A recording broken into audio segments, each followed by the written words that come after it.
दोस्तों, मैं आज एक कहानी लेकर आई हूँ जिसका शीर्षक है दर्द का एहसास। सुनिए।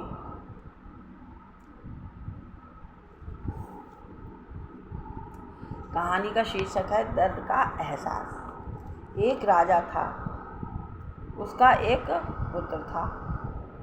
पुत्र जवान हो गया, उसकी पढ़ाई लिखाई पूरी हो गई, यानी उसकी शिक्षा पूरी हो गई, जवान भी हो गया। तब राजा ने अपने मन में ये विचार किया कि मैं अब अपने पुत्र का राज तिलक करवा दूँ, इसको राजा बना दूँ। सो उसने दूसरे दिन एक मास्टर को बुलाया और उससे कहा, मेरा पुत्र हर परीक्षा में हर सब्जेक्ट में प्रथम आया है और पूर्ण राजा बनने योग्य है, फिर भी आप इसकी परीक्षा ले लीजिए, यदि कोई कमी हो तो पूर्ण कर दीजिएगा। मास्टर जी ने कहा, ठीक है।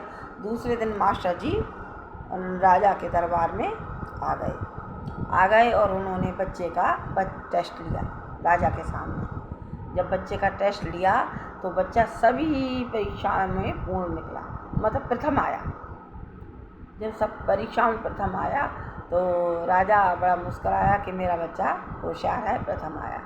तभी मास्टर जी ने राजा से कहा, आपका पुत्र बहुत होशियार है, राजा बनने के योग्य है और हर सब्जेक्ट में प्रथम आया है, इसमें कोई कमी है नहीं है, एक कमी है, सो मैं इसको पूर्ण किए देता हूँ। इतना कहकर मास्टर जी ने राजा के पुत्र के गाल पर बहुत तीव्र गति से थप्पड़ मारा।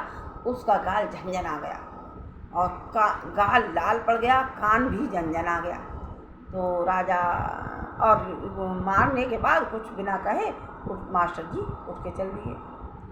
जब उठ के चल दिए, राजा को बड़ा गुस्सा आया। राजा ने कहा, जब मेरा पुत्र हर परीक्षा में प्रथम आया, सब सवालों के जवाब दे दिए, तब मास्टर जी ने मेरे बच्चे को इतनी जोर से गाल पर थप्पड़ क्यों मारा?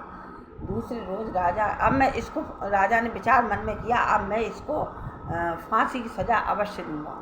दूसरे रोज राजा ने उस मास्टर जी को अपने दरबार में बुलवाया और कहा, मास्टर जी, जब मेरा बच्चा सब विद्याओं में फर्स्ट आया और आपके हर प्रश्न का जवाब उसने दिया, तब आपने मेरे बच्चे को गाल पर इतनी जोर से थप्पड़ क्यों मारा?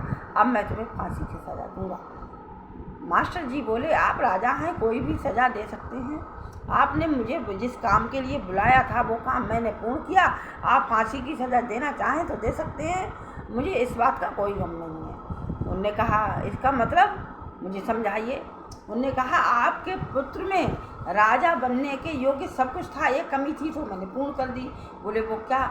बोले, वो ये कमी थी कि आप राजा हैं, आपका पुत्र है, जिस विद्यालय में पढ़ा होगा किसी ने इसको मारा नहीं और होशियार भी था, फर्स्ट आया, हर सब्जेक्ट में प्रथम आता था, तो इसे दर्द का एहसास नहीं था, इसलिए मैंने इसके गाल पर इतनी जोर से तमाचा मारा कि इसे अब दर्द का एहसास हो गया।